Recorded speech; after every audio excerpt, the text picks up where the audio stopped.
this video, we will define and give some examples of different types of reinforcers. We will explain why we use reinforcers and provide some key points on how to use them to maximize their effectiveness. A reinforcer is anything contingent on a behavior that increases the likelihood of a behavior recurring. Simply put, reinforcers are rewards that we use to signal to a child that he or she has responded correctly and to encourage the child to respond the same way again.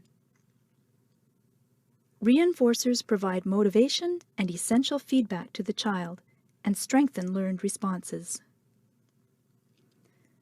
There are an endless variety of ways that you can reinforce a child. Here is a list of a few options.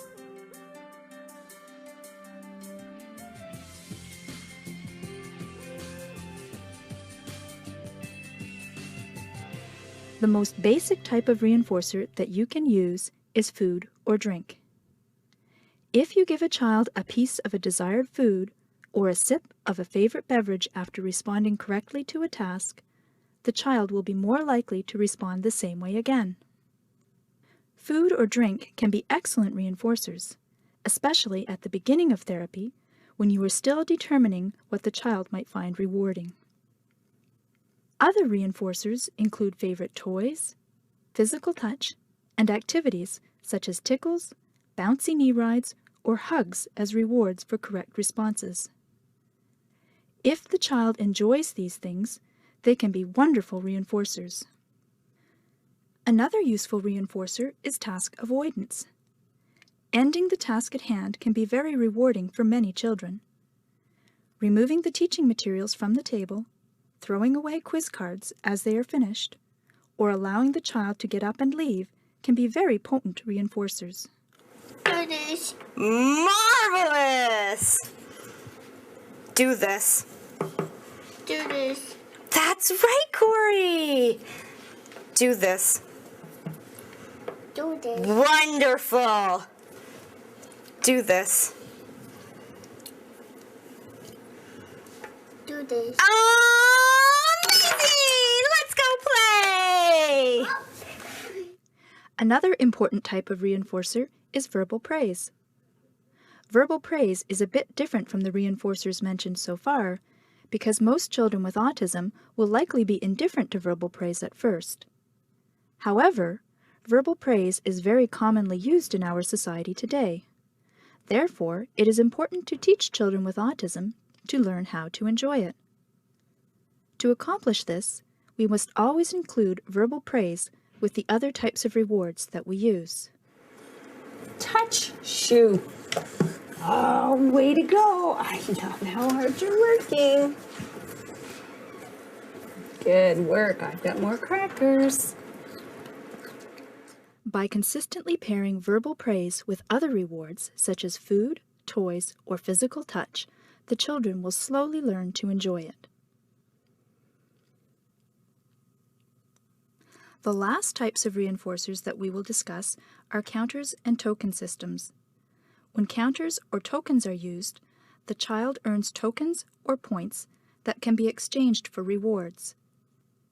Here is an example of a counter in which the child must earn all the pieces of a puzzle in order to get the end reward. What do you want?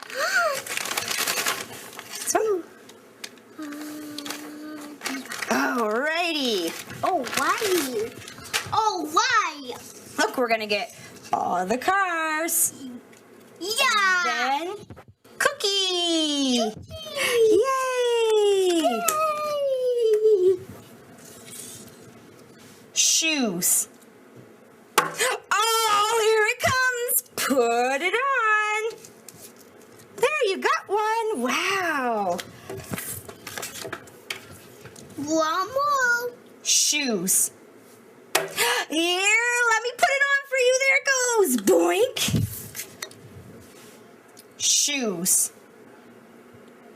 Wonderful. Do, do, do, do, do, do, do. There you go. Shoes. Boink, boink, bloop. shoes. Blink.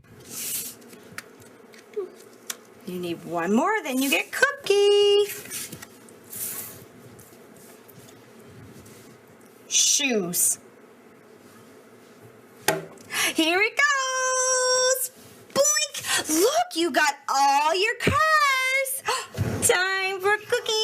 Yummy, yummy, yummy, yummy, yummy. Counters and tokens tend to be used when children are slightly more advanced in their treatment programs. They allow us to teach children to work for short periods of time without receiving a concrete reward. Many different kinds of counters can be generated, and we can vary the number of responses needed to get the end reward. Clap hands. Now that we have explained what reinforcers are, let's talk about why we use them. There it goes. One reason we use reinforcement is to provide feedback about the correctness of a response. Because children with autism have difficulty processing language, we must rely on reinforcers to let children know when they have responded in the way that we want. Fox. The second reason we use reinforcement is to motivate the child to learn. Our goal is to make therapy so reinforcing that the child looks forward to this time of day as the time of day when great things happen. There are several key points to keep in mind in order to maximize the effectiveness of reinforcement. If a child gives the correct response, we must deliver the reinforcement immediately. The therapist must be enthusiastic and involved, and the reinforcement must be varied. These components ensure that we reinforce the target behavior. The reinforcement must be immediate because if reinforcement is delayed, we might inadvertently reinforce something the child does after the target behavior. By reinforcing immediately, we let the child know clearly which response was correct. Reinforcement is also more effective if we involve ourselves in whatever type of reinforcement we are using. Make the play fun. For example, if we are giving a child a piece of food, instead of just placing it on the table for the child, we can fly it to the child like an airplane. Chips. Oh, wow, that was great. Yummy. Do This puzzle. way, we become reinforcers for the child. Marvelous, Corey. Which one? Awesome. The last point is to ensure that reinforcement is varied. Varying reinforcement means two things. First, we must constantly change reinforcers. Second, we must vary the intensity of reinforcement depending on how the child responds. Constantly changing a reinforcer means that a reinforcer should not be used more than twice in a row before another reinforcer is substituted. If a child is given the same reinforcer repeatedly, the child will get bored with it and no longer find it rewarding. This is called satiation, and it can greatly slow down the progress of a child. Varying the intensity of reinforcement is called differential reinforcement. Differential reinforcement means that the child will receive a more preferred reward for better effort or a well-executed response. By saving the best reinforcers for the child's biggest efforts, we encourage the child to put forth a maximum effort.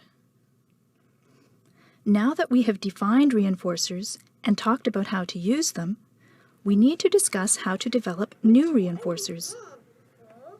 We must be constantly searching for new and effective reinforcers in order to vary them and avoid satiation. One way to develop new reinforcers is to observe what the child enjoys doing during free play. Favorite toys can be reserved for use in therapy or used as rewards after therapy. If the child likes television, he or she could earn tokens towards watching 5 minutes of television. Another way of finding new reinforcers is to modify a child's existing self-stimulatory behaviors. Gazing at a light, arm flapping, spinning, and lining things up in rows are all common self-stimulatory behaviors. It is often possible to modify these behaviors so that they are non-disruptive and more socially acceptable. For example, if a child likes to gaze at lights, you could teach the child to enjoy playing with a kaleidoscope and then use that toy as a reward. Finally, you can test for new reinforcers using a reinforcement survey. To do this, present the child with a choice of 2 potential reinforcers and keep track of which one the child chooses. Once you find a reinforcer that works to motivate the child, you should not allow the child to play with it outside of therapy. And within therapy, you should limit the time that the child has access to the reinforcer to about 10 to 20 seconds each time it is used. By reserving reinforcers for therapy, you increase the chances that the child will remain interested in them and motivated to learn. So far in this video, we have defined reinforcement and given some examples of different types of reinforcers. We explained why we use reinforcers and provided some examples of how to use them to maximize their effectiveness. We also discussed ways to develop reinforcers that are the most effective for each child. I hope that you have found today's training video useful, and I would like to wish you the best of luck.